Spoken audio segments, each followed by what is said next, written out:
Okay, dragons, check. Steampunk Nazis, check. Hot chicks with machine guns, check. Coherent storytelling and or a sense of reason. He for real, you can see it in his swagger. You can see it in his swagger.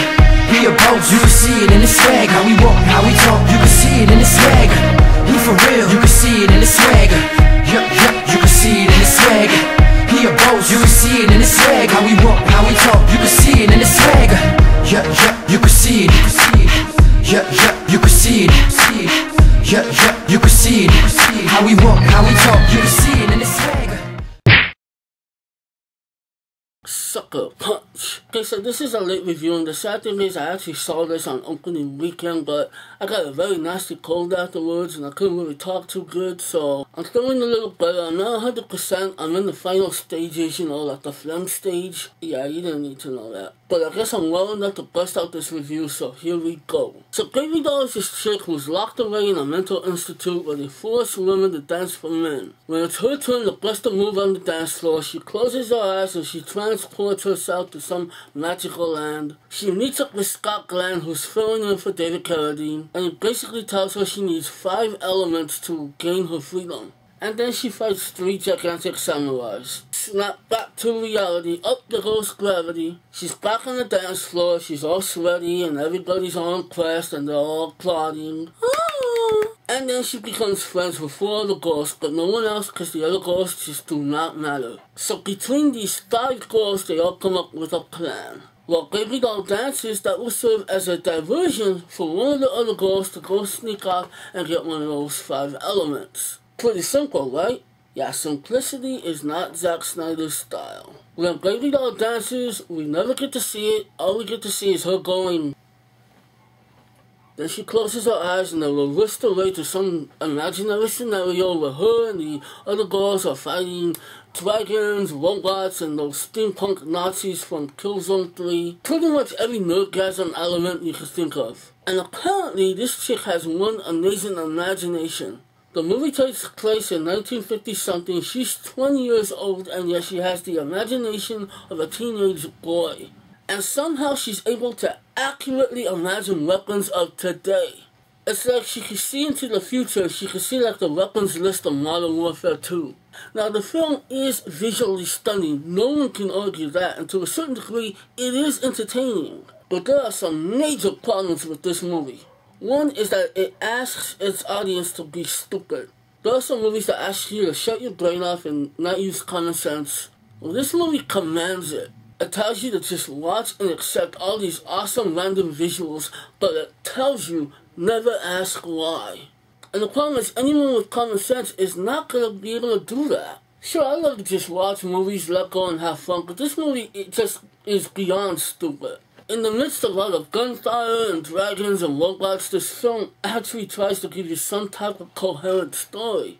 And that just doesn't work. And I'm sick of people saying, oh, you shouldn't expect a good story out of this. Why not? And yes, you should. Because somewhere deep down there is a story here, it just never becomes realized.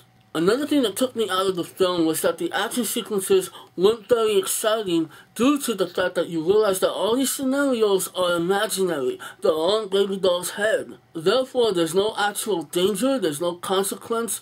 All these girls are going to come out of it okay. This movie disappoints me even more because I am a Zack Snyder fan, especially due to Dawn of the Dead. No one ever mentions Dawn of the Dead for some reason. And of course I love 300. I love Watchmen, I don't give a shit what anybody says. And the Owl movie. This is the first film that he's done that actually takes an original idea, and unfortunately it shows that Zack Snyder needs to have some source material. Because you have a straightforward story about these girls who want to escape this institute, but apparently that wasn't enough because you had to cram in a bunch of dragons and robots and just, It also doesn't help that the movie has some pretty weak acting. Emily Browning, who plays Baby Doll, her performance can pretty much be summed up like this: flat and wooden. Jenna Malone, who plays Rocket, she's usually a decent actress, but in this movie, she looked like shit and she seemed out of it. Jamie Chung as Amber, I don't know, did she even say anything? Vanessa Hudgens as Blondie. I was gonna go easy on her, but then she has a moment where she cries, and it's like, we should have just stayed signed with Disney. Carla Gugino plays the madam, the woman in charge of these girls, and I love her. I mean, she plays the character with this hideous Russian accent, but she's sexy, so it's okay. Abby Cornish as Sweet Pea, she's alright. But the best actor would have to be Oscar Isaac. He's the guy in charge of the Institute, and he's a complete douche. But he was the best actor in this movie, and he definitely deserves a hand. Job. I'd feel a lot better if I knew this movie had a deep meaning. I even asked my friends, do you think there's a deep meaning? Did we miss something here? And I'm sure somebody out there is going to write an article and say that, hey, people misunderstood Sucker Punch. The fact is, no, there's no deep meaning. This movie just chooses style over substance, and that's always a big mistake. You got all this awesome imagery, but nothing in here makes any sense until they try to make it make sense, but by then it just doesn't work. So if you're easily impressed with awesome CGI, guns, and explosions, creatures, and you absolutely positively don't want to process anything, well, then Sucker Punch is for you. Unfortunately, I wasn't impressed, so I had to give it 2 stars out of 5. There's a scene where you have 2 medieval armies going at it, and you have this one army that they're gargoyles dressed in medieval gear. I can just imagine a conversation between 2 extras. Hey Jim, what kind of movie are we making here? A medieval fantasy, duh. Then the chicks come in with machine guns. I'm sure they'll both be like, what the fuck? This is Good Game for Stuck Burrito Entertainment. Join the Stuck Burrito Revolution by subscribing. And make sure you follow the burrito. Check my Facebook, check Twitter. That way you can get all the updates on all the crazy wacky shit that I'm involved in. What? Cha-cha-cha!